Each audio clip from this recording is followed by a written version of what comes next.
네. 자, 그리고 또 한 가지 짚어볼 거, 증권주들이 지금 반등 기대감이 높아지고 있는 상황입니다. 증권주와 관련된 움직임 좀 짚어보고 그와 관련된 투자 전략도 좀 점검해 보도록 하죠. 네, 증권주 상당히 좀 최근 들어서 급등의 모습 보이고 있고요. 작년에 주식하시는 분들 정말 어려웠는데 이렇게 증권주가 상승한 이유가 뭘까 이런 좀 고민이 시장에 좀 많이 있습니다. 자, 이 시작 현재도 증권업종들 흐름들이 지난주 금요일 이후에 소폭이나마 좀 약세의 모습 보이겠는데요. 미래세 증권과 이제 뭐 미래에셋이 합쳐가지고 이제 미래세 대우가 되고 나서 합병 관련돼서 우리 회사가 합병 이후에 손해봤다 이런 논란이 좀 많이 있지만 미래세 대우가 이 시각 현재 8,610원을 좀 달리고 있고요.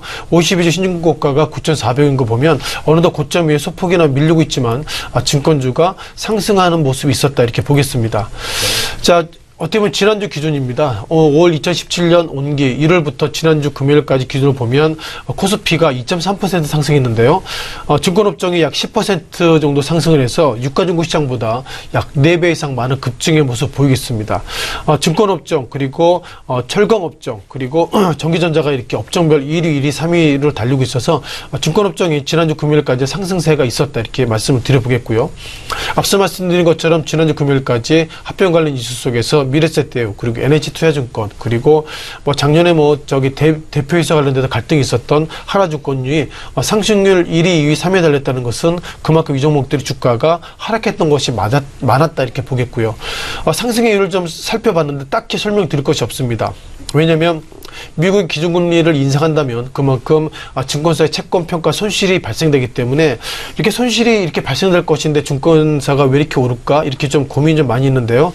여러 가지 좀 찾아보니까 지난주에 초대형 IB 육성에 대한 방안에 대해서 증권사 수익구조 다변화 이런 기대가 있었다 이렇게 보겠습니다.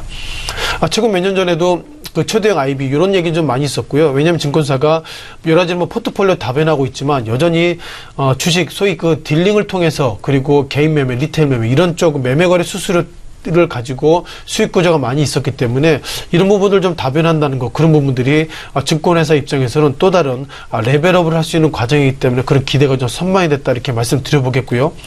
자, 주가 상승함에도 불구하고 실적은 좀 부정적으로 나오고 있습니다. 몇몇 그 나이스 신용평가나 이런 데이터를 보면 26개 증권사의 2016년 4분기, 그러니까 지난 4분기죠.